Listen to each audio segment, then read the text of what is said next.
Hello students, हम आपको आज बीएससी थर्ड ईयर में फ्रूट राइपिंग, क्योंकि आपके जो भी टॉपिक्स थे हमारा थ्योरिकल सब्जेक्ट टॉपिक्स आपको क्लियर यहाँ बचे हुए हैं, तो आज मैं उन सब्जेक्ट में आपको फ्रूट राइपिंग बताने वाली हूँ कि फलों का पकना, किस प्रकार से फल पकते हैं। ये शॉर्ट क्वेश्चंस आपको बनते हैं, तो आप इन शॉर्ट क्वेश्चंस को चाहें तो नोट कर सकते हैं, और आपको कोई भी दिक्कत है इस तरीके से वीडियोस में तो आप मुझे बता सकते हैं मैसेज करके। ठीक है, फ्रूट राइपिंग क्या है? अभी फ्रूट राइपिंग, फ्रूट का पकना क्या कहलाता है?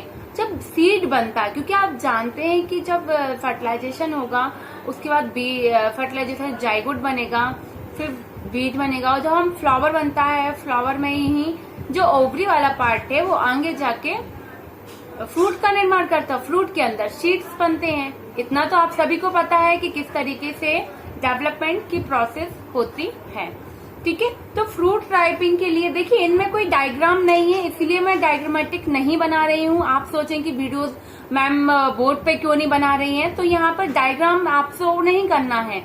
आपको ये थ्योरिकल सब्जेक्ट है, इसलिए मैं थ्योरी के अकॉर्डिंग आपको समझा रही हूँ। ठीक है, तो आप ध्यान से मेरे शब्दों को सुनिए, और आप चाहें तो बीच बीच में इन्हें नोट कर लीजिएगा कि किस तरीके से हमें नोट करना है। तो बीज के परिवर्धन के समय, मतलब बीज के परिवर्धन मतलब उसके डेवलपमेंट के समय अंडाशय, उसके बीज के परिवर्धन के समय अंडाशय तथा सहायक ऊतकों में अनेक महत्वपूर्ण परिवर्तन होते हैं। उसके अंडाशय, ओवरी और सहायक ऊतक मतलब साइड जो कोशिकाएं होती हैं और कोशिकाओं के समूह, उनमें अनेक परिवर्तन होते हैं महत्वपूर्ण, और इन रासायनिक परिवर्तनों के फलस्वरूप विभिन्न प्रकार के फलों में सुरुचिक सौरभ रंग मतलब उससे कलर आता है। ठीक है, गाढ़ापन आता है, फ्रूट में विशिष्ट संयोजन द्वारा उत्पन्न होते हैं। ठीक, इसी प्रकार से आर्थिक महत्व के होने के कारण फलों का रासायनिक संयोजन का विस्तृत अध्ययन किया गया। सारणी में अनेक फलों के पकने के समय के रासायनिक संगठनों को दर्शाया गया कि किस तरीके से कौन से सीजन में फल का पकना होता है, जो हम सारणी आपको अभी समझाएंगे।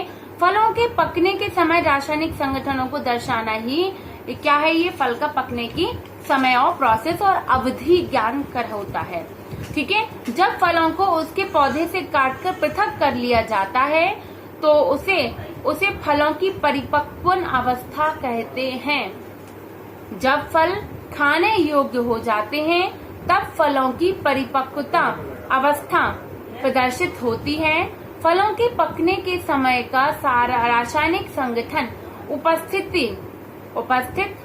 उपापचयी पदार्थों के स्थानांतरण को एक भाग से दूसरे भाग में ऊतकों तक ले जाने को प्रदर्शित करता है।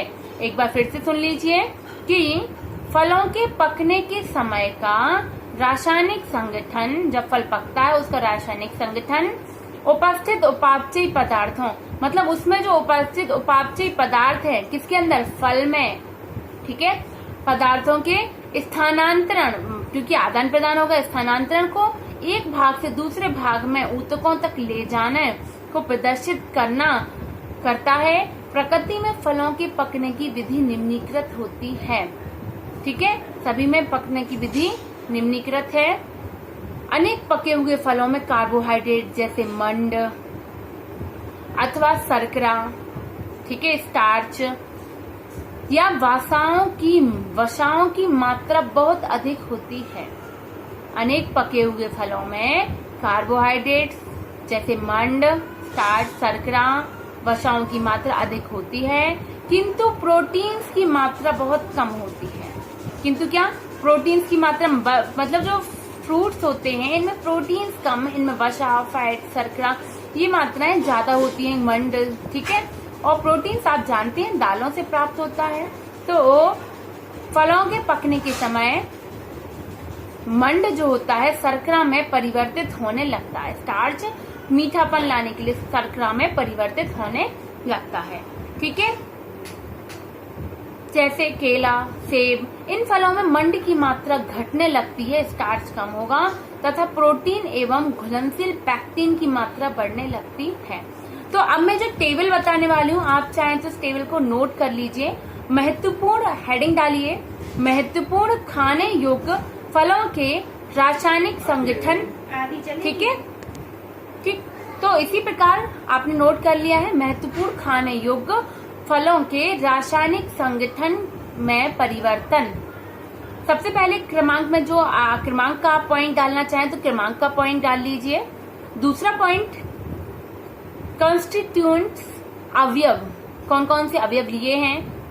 परिपक्व फलों का संगठन, नेक्स्ट हेडिंग है आपकी, पॉइंट एरो लगा के आप लिखेंगे।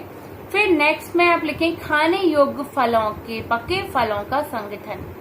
ठीक है, सबसे पहले एप्पल, तो हम एप्पल का नोट करेंगे कि फल में तो जो मंड, सबसे फर्स्ट पॉइंट एप्पल का मंड, घुलनशील शर्करा, कार्बनिक अम्ल, प्रोटीन, प्रोटोपैक्टिन, घुलनशील पैक्टिन, तो ये कितनी मात्रा में पाए जाते हैं।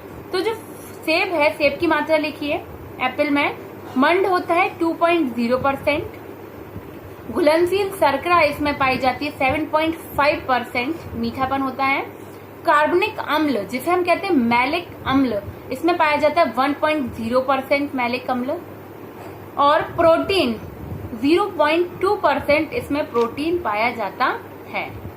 ठीक है, और प्रोटोपैक्टिक 0.7% प्रोटोपैक्टिक पाया जाता है। और घुलनशील पैक्टिन 0.2% घुलनशील पैक्टिन पाई जाती है। अब खाने योग्य पके फलों का संगठन, जैसे मंड है 5 और घुलनशील शर्करा 99%, कार्बनिक अम्ल 60%, प्रोटीन 120%, है ना। तो इस प्रकार से हम इसका कंटेंट भी याद कर लेते हैं। ठीक है, तो आप नोट कर रहे हैं ना मंड की। और इसी प्रकार से अब मैं आपको केले के बारे में बताऊंगी। तो केले में कितना है आप नोट करिए फिर से। केले में सबसे पहले शर्करा कितनी होती है तो लिख सकते हैं, क्योंकि देखो आपको शॉर्ट क्वेश्चन बनेगा तो आप जो मैंने थ्योरी बताई है कि बीज से बनना, उसकी मैचुरेशन अवस्था, किस प्रकार से सीड का पकना होता है, आप वो थ्योरी लिखेंगे। उसके बाद मैं 3 एग्जाम्पल आपको बता रही हूँ, तीनों एग्जाम्पल आप नोट कर लीजिए, इससे आपका एक शॉर्ट क्वेश्चन कंप्लीट हो जाएगा। ठीक है, शर्करा कितनी है केले में? केले में 20%, 20, ठीक है। और सॉरी मंड 20%, शर्करा 0.9%, ठीक है। और प्रोटोपैक्टिक 0.5, घुलनशील पैक्टिन 0.3, ठीक है। और इसमें फलों के पके फलों का संगठन कितना है? मंड का 6, शर्करा 2000 और प्रोटोपैक्टिक 40 और घुलनशील पैक्टिक 150। क्लियर? आप संतरा की हम बात करते हैं, ऑरेंज आप सभी खाते हैं, इसमें शर्करा होती है 10.0 मतलब 10%। और कार्बनिक अम्ल, साइट्रिक अम्ल इसमें पाया जाता है 0.9%, ठीक है। खाने योग्य पके हुए भाग का संगठन क्या है? 105 और 85, ठीक। नेक्स्ट 4 पाइनएप्पल, अनानास। अनानास क्या है? शर्करा, इसमें अनानास में शर्करा की मात्रा कितनी होती है? 15 और कार्बनिक अम्ल होता है 0.8% पाया जाता है। इसी प्रकार से फलों में, परिपक्व फलों में शर्करा, वसा एवं जो प्रोटीन में परिवर्तित हो जाती है। अनेक फलों में पकने की प्रक्रिया जब वह मात्र पौधे में लगे होते हैं, जब फल मात्र पौधे में लगे रहते हैं, ठीक है,